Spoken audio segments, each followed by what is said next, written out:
ఉన్నారు బండారు రామారావు గారు కూడా. సార్ నమస్కారం. సార్ నమస్తే చక్రిక. తెలుగు రాష్ట్రంలో రోజు రోజుకి విలువలు దిగజారిపోతున్నాయి. వావు వరుసలకు చూడకుండా ఇష్టం వచ్చినట్లుగా వ్యవహరిస్తున్నారు కొందరు ప్రబుద్ధులు. మనిషన్న సంగతే మర్చిపోయి పశువుల్లో ప్రవర్తిస్తున్న పరిస్థితులు మనం చూస్తున్నాం. హైదరాబాద్, సైబరాబాద్, రాచకొండ కమిషనరేట్ల పరిధిలో దారుణ ఘటనలు ప్రతిరోజు చోటు చేసుకుంటూ ఉన్నాయి. ఏ విధంగా చూడాలంటారు? చక్రిక, మీకు ప్యానల్ మిత్రులకి ఇప్పటిదాకా మాట్లాడిన వార్తకాలతో పూర్తిగా వినిపిస్తున్నాను. దానికి అదనంగా కొన్ని విషయాలు మాట్లాడుతున్నాం. చాలా సమస్యను వర్ణించే క్రమంలో మనందరం అద్భుతంగా చేస్తున్నాం. సమస్య ఏమిటో తెలుసు మనందరికి కూడా. ఏనుగంత సమస్యను పరిష్కరించడానికి ఒక న్యాయవాదిగా, సామాజిక బాధ్యత గల పౌరుడిగా 2 విషయాలు మనం చూస్తాం. ఒకటేమో సమస్య మనకు అర్థమవుతుంది, దీనికి కారణాలు ఏమిటి, మూల కారణాలు పరిష్కరించకుండా, క్యాన్సర్ మూలాలను కనుక మనం తొలగించకుండా పైన పుండు మాత్రమే కనపడుతుంది. నేను ఒక 60 ఏళ్ల క్రితం సినిమాలు గుర్తు చేస్తాను. సుడిగుండాలని అక్కినేని నాగేశ్వరరావు గారి సినిమా ఒకటి వచ్చింది. సరిగ్గా 40 ఏళ్ల తర్వాత నేను మళ్ళీ నిన్న చూశాను, కావాలని చూశాను. నుంచి ఇది విషయం రోజు ఏదో ఒక ఛానల్ మాట్లాడుతున్నాను. ఇంకా నేను చూస్తే ఆ కోర్టు సినిమా ఆఖరి చూస్తే దీనికి బాధ్యులు ఎవరు అని ప్రశ్నతో ముగిస్తుంది ఆ సినిమా. మీ అందరికి తెలుసు, పెద్దవాళ్ళందరూ చూడొచ్చు. చూడకపోతే చూడండి అని నేను సజెస్ట్ చేస్తున్నా. ఆ పేర్ల క్రితం నంది అవార్డు గెలుచుకుంది ఆ సినిమా. నాగార్జున కూడా బాలనటుడుగా ఉన్నాడు. అందులో విక్టిమ్ హత్య చేయబడతాడు. ఒక చిన్న పిల్లవాడు హత్య చేయబడ్డానికి 60 ఏళ్ల క్రితం పరిస్థితులు అంత ఘోరంగా ఉన్నాయి అనుకుంటే అంతకంటే 100 రెట్లు ఇవాళ 1000 రెట్లు పెరిగింది. ఒక్క సినిమా కనుప్పి కలిగింది సమాజానికి. నేను సజెస్ట్ చేస్తున్నాను మళ్ళీ ఈ సినిమాని మనం రిలీజ్ చేయాలంటున్నాను. ఇంతకుముందు సుడిగుండాలు అక్కినేని నాగేశ్వరరావు గారి 60 ఏళ్ళలో వచ్చిందండి, 1967-68.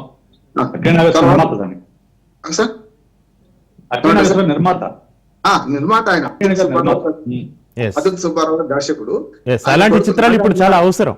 ఇప్పుడు నేను చెప్తున్నా, కోర్ట్ అనే సినిమా ఇప్పుడు వచ్చింది. మనం ఎప్పుడు కూడా ఏ సమాజాన్ని అంతనే రాజకీయాలు, సినిమాలు ఈ 2 ప్రభావితం చేస్తే మనిషిని. రాజకీయాలు, సినిమా మొత్తం సమాజం గురించి తెలుసుకోవచ్చు, ఇంకేం అవసరం లేదు. వేరే మెతుకు బట్టి చూస్తే అన్నం ఉడికిందా లేదా తెలియడానికి ఇది ఒక రకంగా సూచిక అంటున్నాను. అందుకని ఏమంటానంటే ఆనాడు 60 ఏళ్ల క్రితమే ఒక ధనవంతుల కుటుంబము, అట్లాగే ఒక రాజకీయ నాయకుడి కుటుంబం, 2 పిల్లలు, టీనేజ్ పిల్లలు నేరం చేస్తారు. ఆ నేరానికి ఆ జడ్జి గారి కొడుకు మన అక్కినేని నాగేశ్వరరావు గారి కొడుకు ఆనాడు బలవుతాడు, చనిపోతాడు.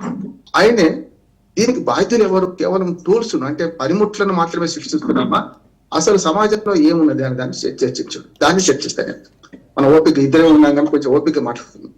నేనేమంటున్నానంటే దీనికి కారణం, నేను రోజు క్రిమినల్ కేసులు చేస్తుంటాను.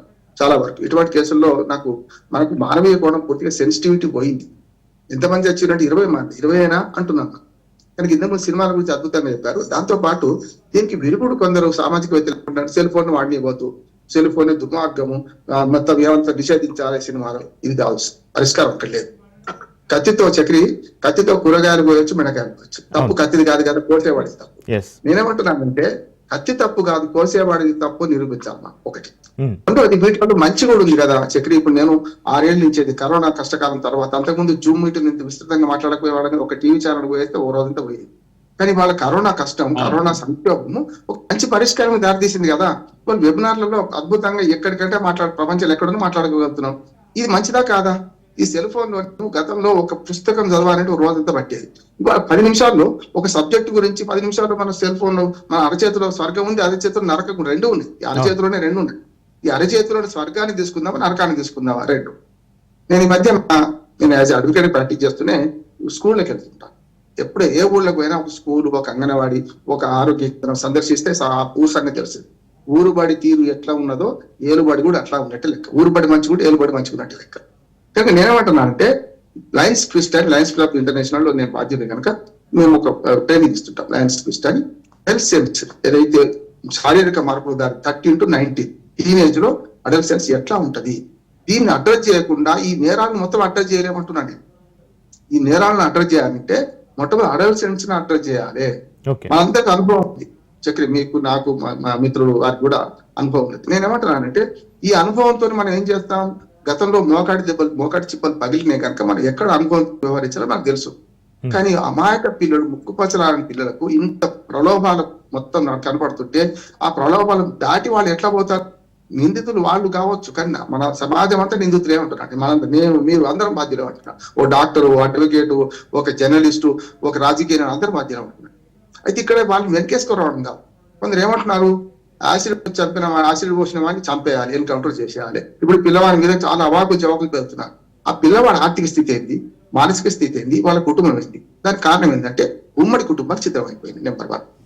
ఉమ్మడి కుటుంబాలు చిత్రం అయిపోయే క్రమంలో ఏంటంటే న్యూక్లియర్ ఫ్యామిలీస్ వచ్చినాయి.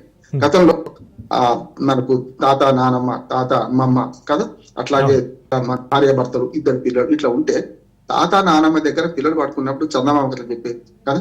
మనం రామాయణం చూస్తున్నాం. రామాయణంలో రాముడికి అద్దంలో చంద్రుడు చూపిస్తే చంద్రుడు దగ్గర తీసుకొచ్చినట్టు కొండ అద్దం నువ్వు కొంచెమై ఉండదా విషదాభిరామ ఇరగవేవాడు. అట్లానే కృష్ణుడికి కూడా రాముడి కథ చెప్పింది మన యశోద. కృష్ణుడిని ఒళ్ళో బండ పెట్టుకుని రాముడు ఎటువంటి గొప్పవాడని చెప్పింది. అది ఒక ఎపిసోడ్ కనపడుతుంది భాగవతం. అందుకని నేను ఏమంటున్నానంటే గతంలోని ఈ ఉమ్మడి కుటుంబ వ్యవస్థ పోయి న్యూక్లియర్ వచ్చిన తర్వాత భార్య భర్తలు పనికి వెళ్ళిపోతారు, 2 పిల్లలు స్కూల్కి వెళ్ళిపోతారు, పిల్లలు స్కూల్కి వెళ్ళిపోతారు. వాళ్ళకు ఇంకా ఐసోలేట్ అయింది ప్రపంచం అంతా. మొత్తము ఒక మాట చెప్తాను, మాతృదేవోభవ, పితృదేవోభవ, ఆచార్య దేవోభవ, అతిథి దేవోభవ అన్నారు. ఈ 4లో వచ్చినాయి మనం. మాతృదేవోభవ అంటే మొట్టమొదటి గురువు తల్లి. తల్లి అకమించి చేయలేదు. ఒక క్లాస్కి వచ్చిన తర్వాత తల్లి మొత్తం పాఠాలు చెప్పలేదు. తండ్రి కూడా ఒక దిశకు వచ్చిన తర్వాత తండ్రి తన పనిలో పోయినాడు. 3వది ఏంది, ఆచార్య దేవోభవ. ఇలా స్కూల్ ఎట్లా ఉన్నాయి, మార్కులు, ర్యాంకులు, సమస్యలు. ఇంకోటి ఏంటి, వాడికి ఇంకో ప్రపంచం ఎక్కువ చేస్తున్నాయి. పిల్లలు ఇంట్లో ఉండేది ఎంత సమయం గమనిద్దాం మనం. పిల్లలు ఇంట్లో ఉండి ఎంత సమయం 7:30కి వెళ్ళిపోతారు. ఒక్కసారి 7 గంటలకి బస్సులు వచ్చేస్తాయి, వెళ్ళిపోతే సాయంత్రం 6 గంటలకి ఇంటికి వస్తారు. రాత్రి ట్యూషన్ అంటారు, పోయి హోంవర్క్ అంటారు. 10 అయితే నిద్రపోతారు అలసిపోయి. రాత్రి 8 గంటలు నిద్రపోతే పొద్దున 16 గంటలలో ఒక 2 గంటలు 3 గంటలు తల్లిదండ్రులు గడుపుతున్నారు. మిగతా అంతా స్కూల్లోనే కదా. స్కూల్లో గుడ్డు విడిచిపెడితే ఈ స్కూల్ కూలిపోవాలని, ఈ టీచర్ చచ్చిపోవాలని నేను స్పష్టంగా చెప్తున్నాను. ఇవన్నీ జరుగుతున్నాయి. వాళ్ళు టీచర్ చచ్చిపోవాలి, టీచర్ చంపడానికి మేము కుట్రపడినామని కొందరు పిల్లలు వెల్లడించారు. టీచర్ చచ్చిపోవాలి ఈ రకంగా కోరుకుంటున్నారు. విశేష్ గారు కూడా ఇంతకుముందు అదే చెప్పారు, ఓటీటీల ప్రభావం పిల్లల మీద బాగుపడుతుందని విశేష్ గారు, డాక్టర్ విశేష్ గారు సైకిల్ చేసి వారు చెప్తున్నారు.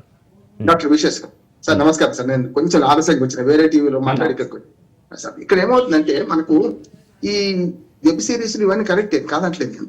దీన్ని నిరోధం చేసే అవకాశం మన చేతుల్లో ఉంది కదా అంటున్నాను. పిల్లలకు సెల్ ఫోన్ ఇచ్చేటప్పుడు మనకు దాన్ని బ్యాన్ చేసుకొని ఇవ్వచ్చు, దాన్ని కొంత వెనకట్టవచ్చు. ఇప్పుడు నాకు డాక్టర్ గారికి కొంత నా మనవరాలు 10 ఏళ్ల మనవరాలు బ్రహ్మాండంగా అన్ని చేస్తుంది, నాకు అన్ని చూపెడతాయి. కనుక నేనేమంటున్నా అంటే మనం ఉన్నదాన్ని ఎట్లా కంట్రోల్ చేద్దాం. పిల్లలు చాటు మాట్లాడుతున్నారు, పైకి బంగ్లా ఎక్కి మాట్లాడుతున్నారు, టెర్రస్ మీద మాట్లాడుతున్నారు. ఏం మాట్లాడుతున్నారు? పిల్లలకు సెల్ ఫోన్ ఇవ్వడమే తప్ప అంటే కాదు. ఇవాళ సెల్ ఫోన్ లేకుండా పిల్లలు కూడా హోంవర్క్ చేయలేకపోతున్నారు. మీరు సెల్ ఫోన్ లేకపోతే హోంవర్క్ చేయలేకపోతున్నారు. నేను కొన్ని స్పీచెస్ కి పోతే కొన్ని కాలేజీలలో ఒక ప్రశ్న వేస్తే 1 నిమిషం కంటే టైం ఎక్కువ 1 నిమిషం ఇస్తే వాళ్ళు ఆన్సర్ కనుక్కుంటున్నారు. ఆర్టిఫిషియల్ ఇంటెలిజెన్స్ వచ్చింది. నేను ప్రశ్న వేసి 1 క్షణం ఆగితే 1 నిమిషం తర్వాత అందరు చెప్పేస్తారు, అందరూ కరెక్ట్ ఆన్సర్ చెప్పేస్తున్నారు. అంటే రామారావు గారు ఇందాక మీరు చెప్పారు, కత్తిని మనం కూరగాయలు కోయడానికి వాడచ్చు, మెడను కోయడానికి వాడచ్చు. అదే విధంగా మొబైల్ ఫోన్ ని కూడా మంచిగా వాడచ్చు, చెడుకు వాడచ్చు అనే విధంగా ఉంది పరిస్థితి. ఒక మాట చెప్పిస్తాను. ఇప్పుడు ఏమైంది అంటే 11 ఏళ్ల పిల్లాడు నిన్న పబ్జి ఆడుతా అంటే తల్లిదండ్రులు మందరిస్తే వెళ్ళలేదు, టీచర్ మందరిస్తే వెళ్ళలేదు. ఒక కౌన్సిలర్ దగ్గర తీసుకెళ్ళాడు. కౌన్సిలర్ మీద వాడు కొట్టాడు. వాడు ఏం చెప్పిందంటే కౌన్సిలర్ వాళ్ళు నువ్వే ఓడిపి అంటున్నాను. ఇప్పుడు ఇవాళ నిన్న ఏదైతే 10వ తరగతి పిల్లవాడు, 16 ఏళ్ల పిల్లవాడు సేమ్ సుడిగుండాల్లో కానీ కోర్టు సీన్ కూడా, కోర్టు అని కొత్త సినిమా వచ్చింది, బ్రహ్మాండంగా ఉంటుంది సినిమా. అంటే అడల్ట్ ఏజ్ లో వీళ్ళు తప్పుదారి ఇట్లా పడుతున్నారు. ఈ తప్పుదారి పడ్డానికి కుటుంబ నేపథ్యము, దాంతో సమాజ నేపథ్యము, కోర్టులు, మా కోర్టులు కూడా అంటున్నాం. వాళ్ళ సత్వర న్యాయం, ముంగిటి న్యాయం జరగకపోవడం వల్ల కేసులు ఏళ్ల తరబడి పేర్కోకపోవడం వల్ల జరుగుతుంటాయి విడాకులుగా, ఇవన్నీ కూడా జరుగుతున్నాయి. దీని కారణము పాశ్చాత్య సంస్కృతే కాదు, మన దేశంలో ఉన్న పరిస్థితిని బట్టి మన మానవ సంబంధాలు ముఖ్యమైనవి. మానవ సంబంధాల్లో సున్నితత్వం పోయింది. ఇంకా మనం మాట్లాడుకుంటాం, డాక్టర్ గారు మాట్లాడిన తర్వాత నేనైతే ఒకటే అంటున్నాను, ఏంటంటే ఈ నేరానికి బాధ్యులు ఎవరంటే మనందరం.